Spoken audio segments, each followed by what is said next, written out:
But let's of course start with this big story. Where is Russia's president seeking a change of guard in Ukrainian leadership? Does Vladimir Putin want Volodymyr Zelensky out? Because that does appear to be the case. Now, according to the latest remarks that have been made by the Russian leader, Vladimir Putin has called for a temporary administration to take charge of the governance in Ukraine, which he says will pave the way for elections in the war-torn nation.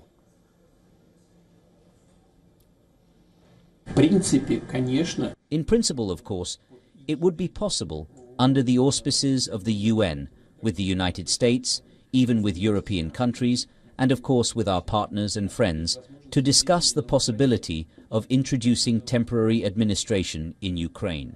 For what?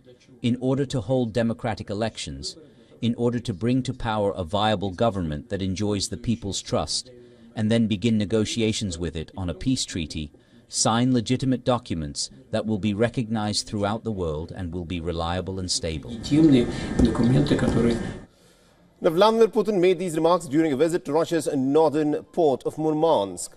The leader also spoke on the US negotiating with both Russia and Ukraine for a ceasefire.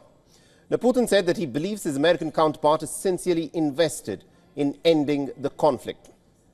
But Vladimir Putin's remarks on Zelensky have triggered an outpouring of strong reactions from people in Ukraine. Now, many have said that Ukraine's political landscape is not the Russian president's business. Listen in. I think he has no right to say so. In Ukraine, Ukrainians must take all the decisions. It is up to Ukrainian people. It is up to us. How is he even relevant here? He can make decisions in his own country. He has no power over our land and us.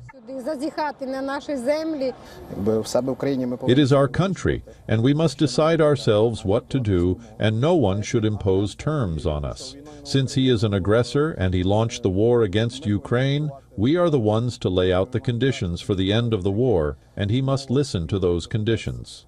Every new statement he makes is getting more and more ridiculous.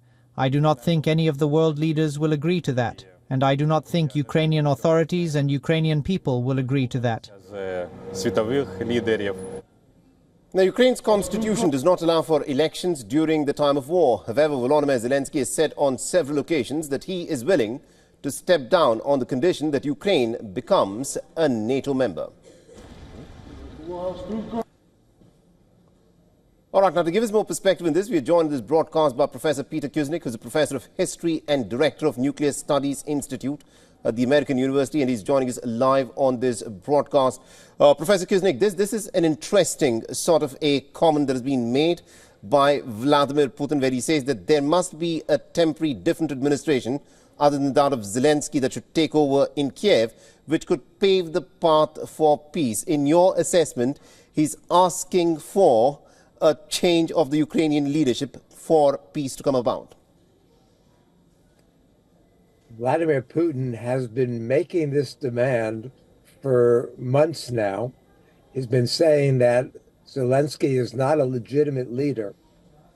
But the more that Trump and Putin criticize Zelensky and question his legitimacy, the more Zelensky's popularity rises inside Ukraine.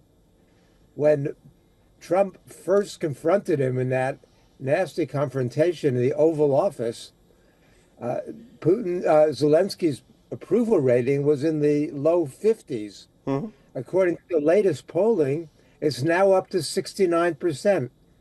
We've seen this elsewhere. The more that Trump criticizes Canada, talks about Canada, raises the tariffs, and says Canada should be in the 51st state, he's saved the Liberal Party. Right.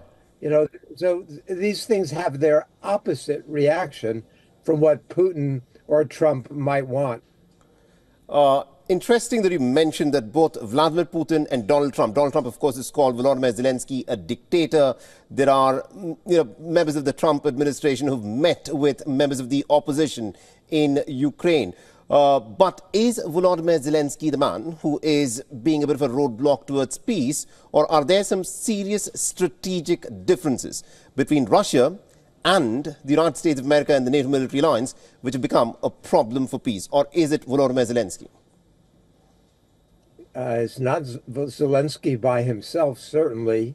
He's being egged on by the British, the French, and other Europeans. Trump really is less friendly to Zelensky, certainly than Biden was, but also than the European leaders are right now. So we've got real issues that they've got to sit down and negotiate.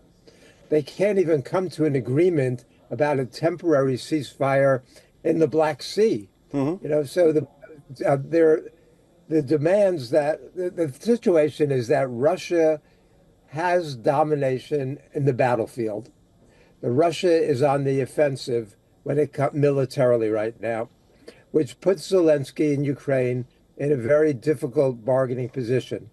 And the fact that Trump has such residual and deep-seated hostility toward Ukraine and an openness toward Russia bolsters Putin's hand in these deliberations.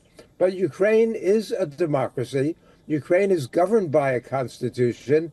It has its own laws, and among them is that elections will not be held while they're at war. So Putin can say all he wants, and clearly he'd like to see somebody other than Zelensky in there. Right. But the Ukrainian people are going to make that decision, not Trump and not Putin. But Trump is this new mineral deal. The latest draft of this new mineral deal is so openly one-sided, so flagrantly neo-colonial, that probably the Ukrainians can't even accept it. But they are in a weak position. As Trump said, you have no cards to play. But the other warning that's really important, when Trump said you're gambling with World War III, there's truth to that statement, which is why all of us should do everything we can to push for a real negotiated settlement as quickly as possible.